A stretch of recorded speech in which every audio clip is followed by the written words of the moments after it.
That CPD show. My name is Chris Bright, and today my guest is Pastor Iain Duthie, a medical doctor by first profession. Iain Duthie grew the general medical practice of which he was a partner within the city of Aberdeen for over 20 years. His medical career included academic general practice as a senior lecturer at Aberdeen University Medical School and also ongoing service as a police surgeon with Police Scotland.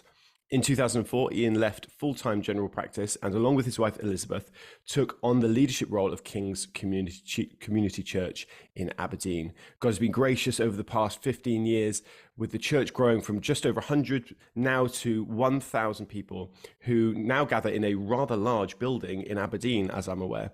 The church is diverse, with around 40 nationalities represented from all ages, stages of life, and backgrounds. Iain has served on the Scottish leadership team for AOG for the past 12 years and on the training department of AOG for a similar period of time. His passion is to build healthy people, a healthy leadership, and a healthy church community that equips and encourages lives to be transformed through an ever-deepening personal relationship with Jesus Christ, and for the local church to be a light in the community and set up as a city on a hilltop. Iain has 5 grown-up children, all married, and now has 14 grandchildren. Iain is a graduate of Aberdeen University Medical School and is a fellow of the Royal College of General Practitioners and a fellow of the Higher Education Academy. I can't actually believe I managed to finish that, Iain. Thank you so much for joining me. What a bio, and it's lovely to have you on. My privilege to be with you, Chris, today. And it's been a full but a fantastic life. Fantastic. And I tried having about 3 stabs at saying this bio before I actually managed to kind of mumble my way through it this time. But you've got the initial sort of bio said that you had 8 grandchildren. It's now 14. And so, wonderful. You got a big family up there in Aberdeen, and the church seems to be growing from strength to strength too. Quickly, just Tell me about the building that you've got, because I know that that's been a massive part of your journey recently. Yeah, indeed. We used to operate out of an old traditional church building built in 1903, and from there we grew to end up having 4 services on a Sunday. But the current building we're now in used to be the old Aberdeen Exhibition and Conference Centre, which used to house offshore Europe exhibitions and a variety of other things. Most people in the city would have come either for a conference or perhaps for an artist, Oasis, or somebody who would have come to the city and been in the building. So it's been an amazing journey for us now. The church has significantly grown further since the detail that you shared. And it's been the goodness and the kindness and the grace of God actually that has allowed us to now occupy this building with all the rooms and various facilities that it provides. Wonderful, wonderful. Well, we're here to talk about development today. But before we talk about development, what's most and primary of primary importance is to talk about dessert. This is Desert Island Development after all. So I'd love for you to share, what is your favorite dessert? Yeah, so Chris, the reality is that my favorite dessert, which we'll get out straight away, is apple crumble with hot custard and cold ice cream. It's a lifetime and a lifelong favorite for a variety of wonderful reasons. But I can wax all day about apple crumble and custard and ice cream. Well, and this is the unique thing about this, because I know that I've already interviewed Grayson Jones and he chose apple crumble, but he did not stipulate hot custard and cold ice cream. So what is it about the hot custard with the cold ice cream? Because I know some people might say, is that going to sort of, they'll even each other out. So the hot custard becomes colder because of the cold ice cream. The cold custard becomes hot. So how does that work for you? Yeah. And I think that's true. The apple crumble has been since childhood. My mom used to make some fantastic apple crumble, and there was always, maybe it's a Scottish thing, I don't know, but there was always custard applied to that, and that allowed the crumble to melt. It allowed the apple to to taste even better. So of course it generates lots of fantastic memories of childhood and warmth. It's one of those wraparound blanket experiences. If there's apple crumble, then the world is all good and everything. The Lord's in His place, and the world is all good, and it's a fantastic experience. And then, obviously, as the palate refines, there's an introduction to ice cream. So when I met Elizabeth, of course, her background had been she grew up in Afghanistan, but with a large number of Americans. So they have all these weird combinations of peanut butter and jam, of cheese and apples, of all manner of stuff. So I guess she probably introduced the cold ice cream into the midst of this lovely, warm, luscious experience of hot fruit, hot crumble, and hot custard. But the addition of the ice cream generates that fantastic mixture. So the reality for me, Chris, sometimes if the apple crumble is too hot and the custard is too hot, you got to wait. But you see, the addition of you got to wait till it cools down. But the addition of the ice cream actually gives you that instant pleasure. So dopamine is released in your brain immediately as that spoon goes in and gathers the. Forgive me, I'm obviously extremely passionate about apple crumble, and ice cream and custard, but actually it gives you that instant hit that you're able to get a dopamine surge, and everything feels fantastic when you can consume all three together. So I would encourage you. It's a healthy option. Obviously, it's one of the 5 a day because it's got apples in there. Yes. I guess they're smothered by the sugar and the rest of the stuff. It's in the crumble and the custard and the ice cream. But the reality is, it's a fantastic combination. It is, and actually, so I mean, I obviously love apple crumble. I think who doesn't. But I also enjoy it with hot custard and ice cream as well. Come on. Sometimes I'll have it with hot custard and just cream if there is no ice cream. Oh. Which might be controversial for some, but I think it kind of creates. It's too indulgent and rich. But I think it works, so I'm with you on that one. My dessert today is some dairy milk fingers, which is not. That's okay. It's not as luxurious as an apple crumble by any stretch, but it is one of those kind of midweek. If you need something that's slightly sweet and not bad if it's kept in the fridge and along with some cold milk. The cold milk. I would try that. Yeah. Well, there we are. I've now got something I need to try. That's great. Well, let's move from desserts to development. And you brought 3 resources along with you today. So should we unpack your first resource? What's your resource number 1?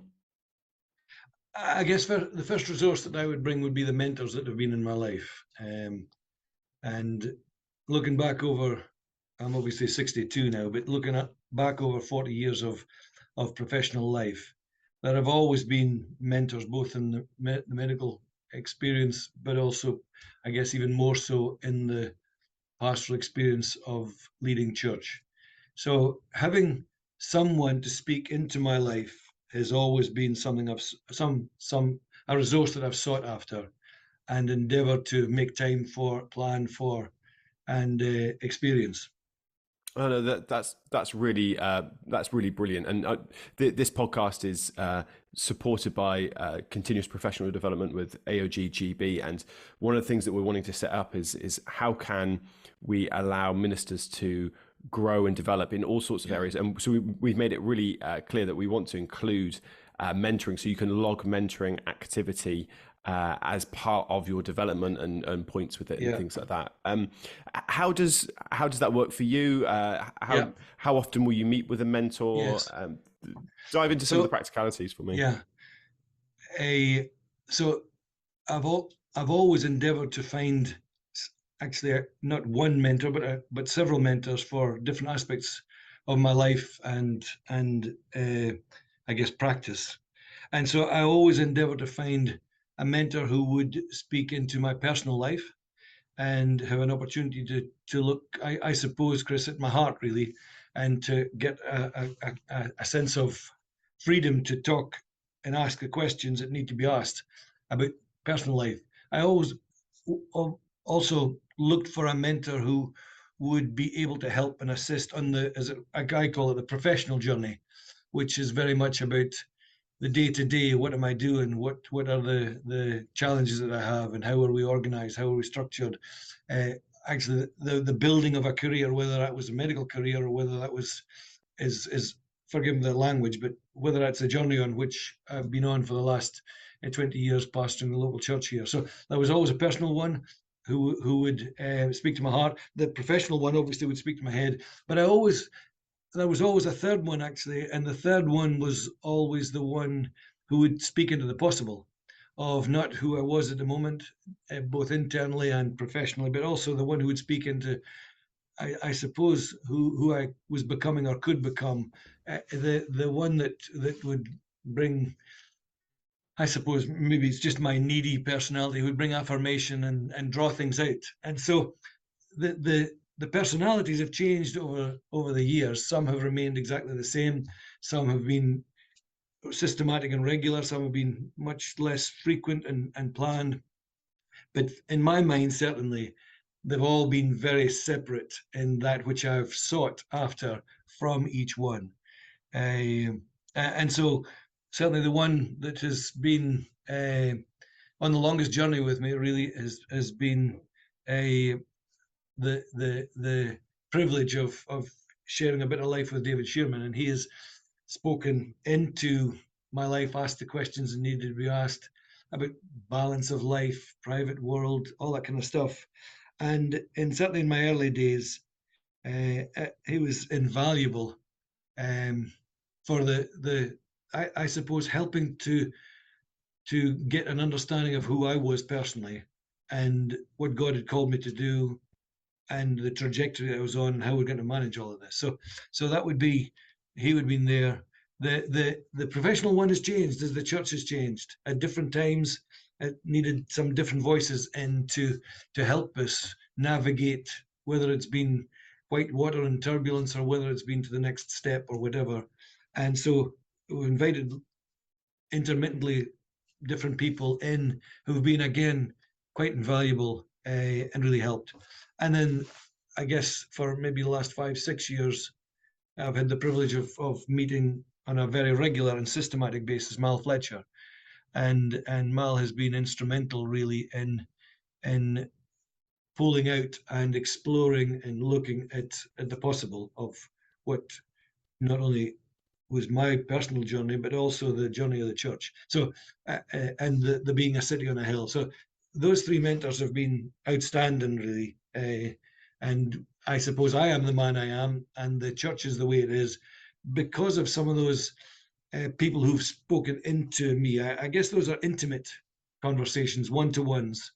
And certainly I can't recommend highly enough the willingness to be vulnerable and open and allow people to come in I guess it starts with us being inquisitive, inquisitive about ourselves, inquisitive about the world around us, inquisitive about what could be. So I think that combination of, for me personally, has been the combination of inquisitiveness and optimism that has allowed a willingness to allow people to come in and speak into the circumstances and the situation we find ourselves in. So it's been amazing. Yeah. How do you go about practically finding a mentor? That's a great question. Because I think for many ministers, I think they're going to be thinking, all right, okay, Yes. who do I know? How do I reach out to someone and maybe make that contact? What's some tips and tricks for that? And I think it is a challenge. So with the three elements that I described that I really was looking for, I suppose I was a little bit intentional in my observation of those that were around me and ahead of me, and but the actual connections have been the goodness and kindness and the serendipity of God, if I'm honest. We, I think David first came up to Aberdeen off the back of my father-in-law who preceded me, an invitation. And just the relational connection that happened at that point was the moment of the door opening little. And then, of course, it then required a little bit of intentionality on my part. And the reality with mentors is it's dependent on the mentee, i.e. us, to drive the the journey. I think, and so, like I say, I have probably waxed and waned in some of the head, heart, and hands, the personal, the professional, the possible, to sometimes not be intentional enough. So I think certainly there's a space for identifying who are the ones who are going to you're going to allow into your life. Certainly for the personal, that needed somebody that I knew I could trust, who was a safe deposit box, as it were, with all the deep and the personal information. For the professional, for the head, then that was for me a practitioner I wanted to identify. And I've had several. In my early days, I was up and down to Bedworth to visit with Gary Spicer, and Gary was fantastic in the early days, letting me see church in a different way that I'd never seen it, Chris. Gary Rucci came along, and Gary was so helpful in the interim period for us as a church. Stephen Matthews has been in there. Paul Alexander has been in there. Paul Reed primarily has been in that sphere of professional help. And then, as I say, for the possible, then again, that was an opportune moment at a conference in London, and just asking the question to Mal Fletcher, do you actually do any mentoring, or do you have any kind of thing that I could observe or shadow or listen or come a little bit closer? And he graciously runs a mentoring program, and it's certainly for, I think finding the right mentor is very much about where the mentee is at, what their personal makeup is, what their particular needs are. And so the ones that have been fantastic for me may not be fantastic for others. But I look back with great gratitude of just God moments that have opened a little door. But I think as the mentee, we always have to be the one stepping forward and taking the most of that invitation to say, would it be possible if? And so some have not worked. I've tried and found, actually, no, this is not a connection that is going to work. Your style of communication, your style of talking together, of intimacy, is different from mine. And so there's been times where it's been, thank you so much, and it's been a fantastic session, but haven't pursued. So it's not a straightforward. It's not difficult, but it's not totally straightforward. And it's finding that right fit for you, I think, to be able to open yourself up and be vulnerable. Because I think it only works best if you are indeed vulnerable. Yeah, I love that, and I especially love the personal, professional, and the possible. Three different types of mentors for different areas. I think is a great way, and I think breaks it down really nicely, because I think we need, it's not expecting someone to be able to do everything, to be a mentor in every single area, because I think that might be too much of an expectation on someone, especially for a mentoring relationship. Yeah. I do think there are some special people out there, Chris, who probably can encapsulate all three. Yeah, sure. But it's maybe just, again, the way I'm wired. Some of the stuff I tried my best to compartmentalize, just to make that manageable for me personally. Great. Okay. Well, let's move on to resource number 2. What's your second resource that you've got? So resource number 2 has, I guess, been the things that I've read, which has been what I've chosen to put into myself over time. And so the books that I've read have I know that we all recognize that we are a combination of the people we've met and the books we've read. And so there are, again, I'm extremely systematic in my thinking. So the reason there are particular books that I've got on the desk here that we may get a chance to talk about, but reading in general for me has been, again, a wax and wane experience, with some intensity in some moments, and then foot off the pedal, and moments and times where I would not be as diligent and proactive in my reading. Because I think for me, again, the reading and the books that have been so important have always been important for 3 reasons for me. They've been important, primarily, obviously, for the content. The content has been just exactly what was needed, and brought change within thinking, or change within. But also the one who is the creator of the content is actually really important for me.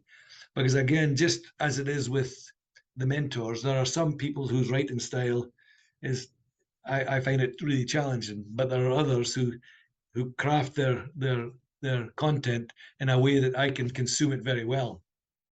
So I suppose perhaps because of the medical story in the background, I love when things are systematized and able to broken down, systematized, able to get a handle and an understanding and easily assimilated. So you've got the content is really important for me, but actually the person who's written the books are important.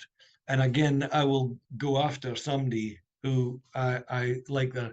But actually, if I'm honest, Chris, the books that have made most of the impact in my life have been because of the context in which I'm living at the time I've read them.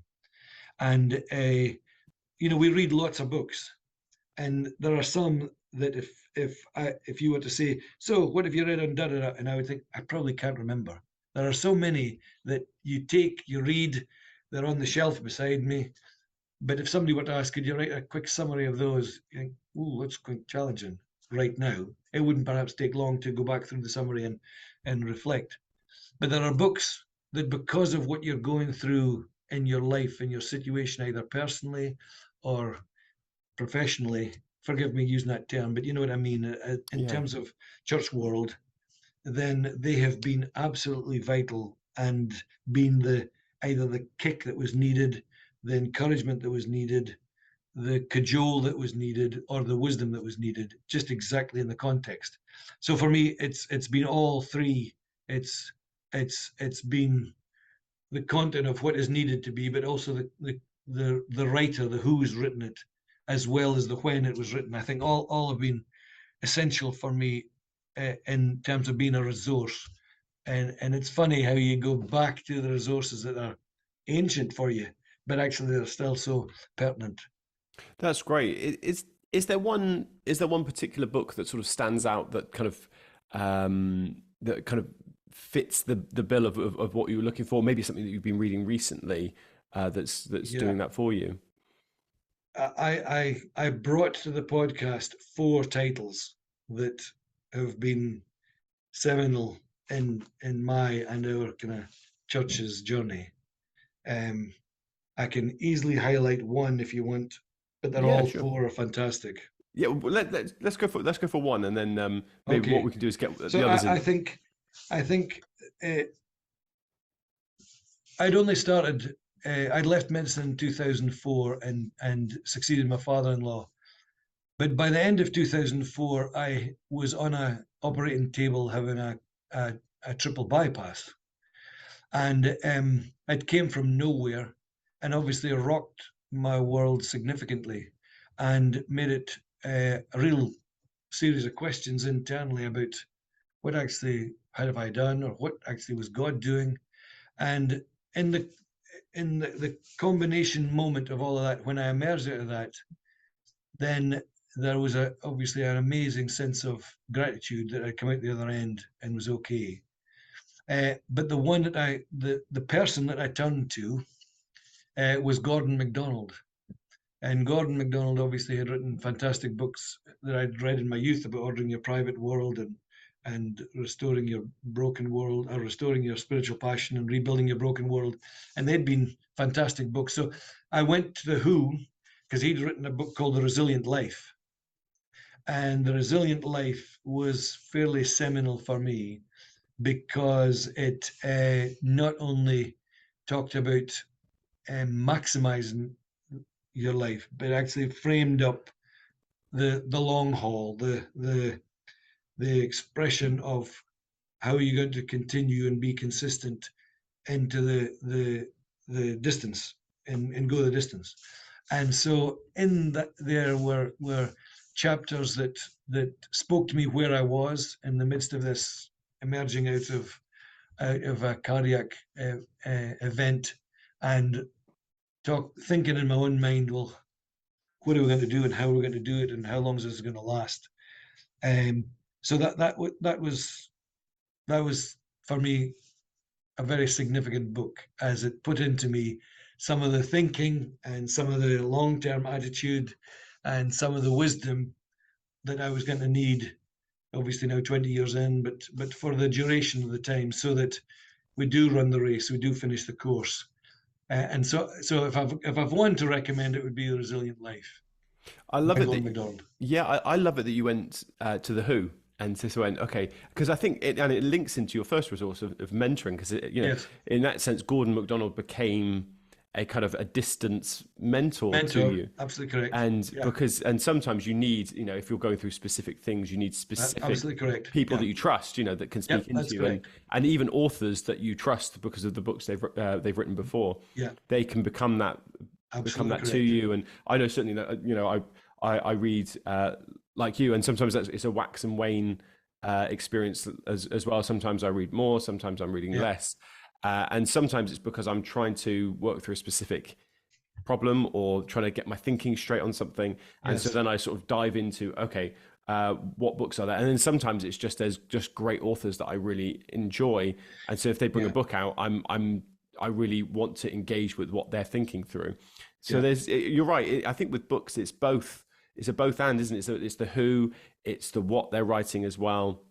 And I think that there's always something good to learn, and I think you're right that it does have that sort of waxing and waning effect. But that's why there's lots of different types of development. It's not just always going to be books. It's not just about sort of indeed. reading for hours on end each day. It's about having a kind of a holistic Yeah, view of yeah, development. Yeah, great. All right, let's go on to your final resource. yeah. Yeah, what's your third resource? Well, the third resource for me is actually been the privilege in probably the last 4 or 5 years of uh, well, it's the resource is in the title. That which it is written on the tin. It's called the learning community, and that's been a community experience of developing and growing. It's primarily for our team, and as much as what comes in through teaching, through the materials, the resources that are made available, it's about how we collectively, as a small staff team or leadership team here in the church, contribute to the journey that we're on. So the learning community has been fantastic. It's a very systematized, clear, predictable approach to ongoing development. It's great because as I say, it's a team exercise, and it's not just Iain's voice; it's all of our team's voice at different times. We've taken them based on the subject matter, so it's a team fair. That the other thing I really like about it is, as I say, it's very systematized. There is a very clear trajectory, because each time we gather together, which is twice a year, the basis on which the community is built are on four sort of 3 or 4 questions. Where am I? Where are we? Where have we come from? Where am I? Where are we going? And how are we going to get there? And so you've got a trajectory every time. You start by looking, okay, where have we come from and where are we now? Where is it that we collectively want to get to, and how we're going to get there? And so it creates collective ownership, it creates collective accountability. And then, of course, there's always a task at the end. There's something that we have to come back here to do, or something that we need to put in place, some decisions that need to be made, some strategy that needs to be built to actually accomplish or to take us forward on the trajectory. So it's just brought a real intentionality to our leadership journey. It's helped us to reorganize our team. It helped us to get from our old building to the current building. It helped us to identify everything we needed. And so, being a team exercise, it's a fantastic resource. Now, I think uh, we've brought some of those elements back into the collective development that we do as a leadership team, as a staff team. Very much about where are we, where do we want to go, how we're going to get there, da da da. So I'm not suggesting it's been our privilege to be part of that kind of national learning community, but I don't think we have to be. It's creating the time and space of intentionality with your team that you develop together. And again, certainly in general practice, that was a big deal for for ongoing development, a lot of it was done collectively rather than just on your own. I think that it's so important when we think about development that it should never just be something that's individualized. This podcast, we talk a lot about, books and different resources. And sometimes it can be an individual practice, but actually it's always amplified when that learning is put into the context of community. Because, when you're talking, and I know that from my own life when, at my church, when we're maybe looking through a specific book, and just to get together and to talk about it, it actually, I mean, that in itself, because you get other people's perspectives on it, which is obviously great, but there's something that's drawn out by talking about something, talking through an issue, that they'll draw out something in your thinking that you couldn't have drawn out yourself. And I think that's correct. And it reminds me of, there's a number of sort of learning theories that exist around, and one of them is quite a simple one, but I think it's pertinent here, is that the kind of classroom learning only ever accounts for about 10% of your learning. That's correct. And you think about the classroom is probably say the book or whatever it is, and it could be a course, and that only can ever do the 10%. The 20% is actually the community, and then the 70% is how you put it into action. It's the doing of something. But you've got to have that 20% of the community side of it, because that there is a learning and development there. And it's why with CPD we're really passionate about including the idea of impact. But it's not just about reading a book or going on a course. It's about putting it into action and seeing the impact. And I think that something like a learning community is a really great idea of how you can learn together with people in your team. I would agree. I think the mutual accountability really helps everybody to progress together. And there's a reality that not everybody carries the same weight, but everybody at least experiences the same journey, and we've found certainly that's been extremely helpful, and it's brought different voices to the collective table that perhaps we wouldn't have had. So that, again, intentionality to create community around a particular theme has been really, really helpful, and everybody then owns that and everybody moves forward together. So it has made the ability to carry greater weight easier for us, and it's made the ability to make faster decisions easier for us also. So both the weight and the pace have been helped by that collective experience together and learning together. Fantastic. So your three resources have been mentoring. Resource number 2 is books, but especially looking at the Resilient Life by Gordon MacDonald. And resource number 3 is creating a learning community within your team. Iain, thank you so much for joining me on the podcast today. I'll be remiss of me to not ask you before, as this is this is linked to continuous professional development, and I know that you were a doctor for a very long time, and you did CPD as part of your role. Could you just quickly, maybe just in a couple of minutes, just explain why CPD is, why you found it so important in your medical practice, and then how it will be important for ministers?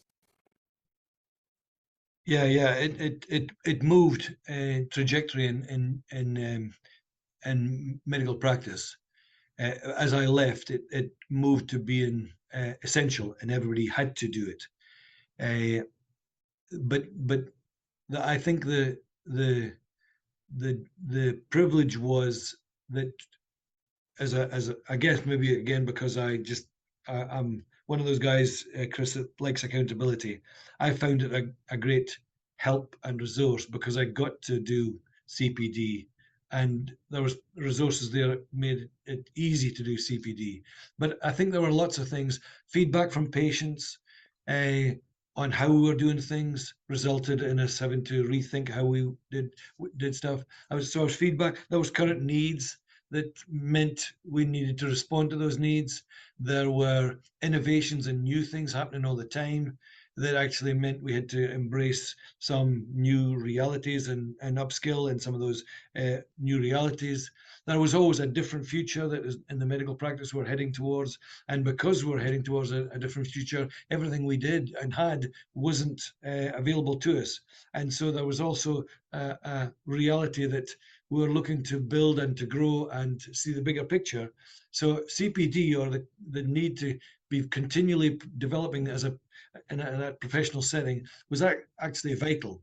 And so I think the ability to gather hold of the resources that were available, to upskill the knowledge, to upskill the skills, as it were, but also to upskill me, then I think that was a great privilege, actually, that we'd always done that before it became you have to do this Yeah, to keep your absolutely. status. Yeah, absolutely. And I think this is, we want CPD to be something that's a privilege to do, and Yes. that's why we're creating it the way we are, and wanting to make it as interactive as possible, and because it's something that we don't want it to be something that you have to do, but it's something that you want to do because it benefits you as a minister, benefits your church as well. So Iain, thank you so much for joining me today, and I hope to see you again very soon.